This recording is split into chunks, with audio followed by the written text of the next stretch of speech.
Hi, it's me. In this video I'm going to create a shaker card using some dies, stamps, stencils and embossing folders from the new paper discovery collection Lost in Music.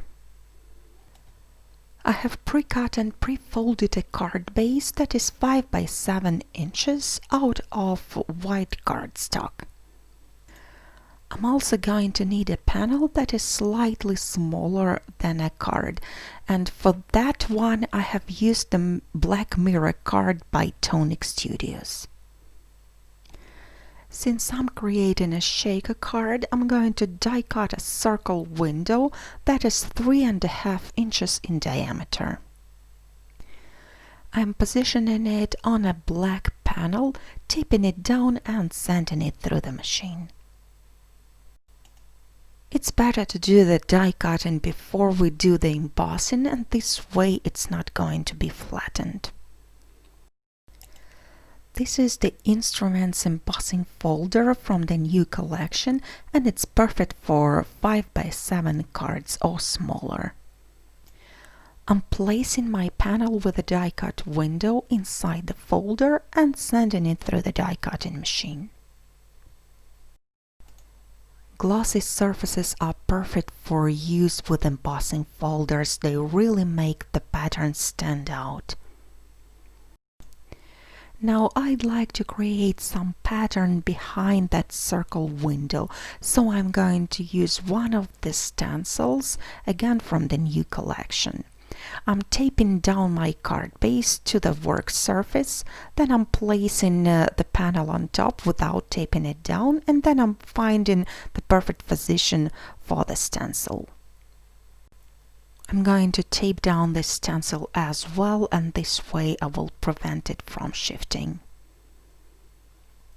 I'm going to apply some Hickory Smoke Distress ink with a sponge dauber through the stencil. This is a light neutral gray shade. Since I'd like to keep the border white, I'm trying not to apply any ink close to the edges. To get the better impression, I'm trying to use the dabbing motion rather than the dragging one, especially in the most intricate areas. Once I'm done coloring, I can remove the stencil, and then I'm also going to do some stamping. So I'm going to tape down the panel temporarily just to know exactly where I need to stamp. I'm using some black ink to stamp the sentiment at the top of the circle. The sentiment itself is also from the new collection Lost in Music. Now I can remove all the washi tape, take off the panel and start working on a shaker element. The process for creating a shaker window is pretty much standard. I'm just applying some tape all around the window at the wrong side, and then I'm going to attach a piece of acetate. Next I'm going to apply some foam tape as well. You can choose to apply 1 or 2 layers of foam tape. This time I'm going to apply 2 layers just to allow sequins to move better. Then I'm peeling off the liner from the double-sided tape, and then I'm going to set this panel aside for now. I'm also taping down the card to the surface again, and this way the sequins are not going to slide down. Then I'm pouring some sequins from the bag right onto the card front. I'm trying to place them on that area where the window should be. Then I'm positioning my panel with the tape on the wrong side onto the card front. I'm just making sure it's centered nicely so I have the even borders all around and all the sequins are behind the window. All there is left to do now is to attach the focal image, and I think that this drummer from the jazz band die set is just perfect for it. I'm going to die cut this image from silver mirror cardstock.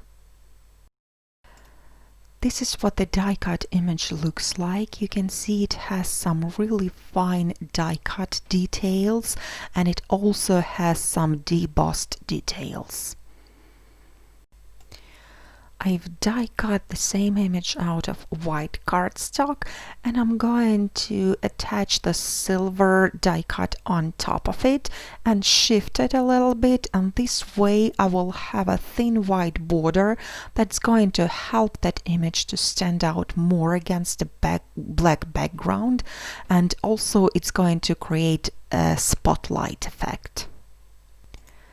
To attach it to a card, I'm going to apply some double-sided tape as well as some liquid adhesive in the particularly intricate areas. You can also use the foam tape if you like. I'm sticking it down onto the embossed panel so that it overlaps the window a little bit.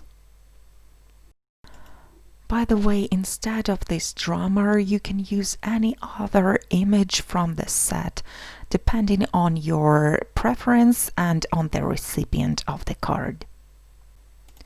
For instance, if a person likes to sing, you can use a singer with a microphone. So this is what the finished card looks like. I really hope you enjoyed this tutorial. Do check out my new Lost in Music collection at Craft Stash. There are lots of fun images there, from musical instruments and musicians to musical backgrounds and sentiments. I hope you are going to enjoy. Thank you so much for watching and have a wonderful day.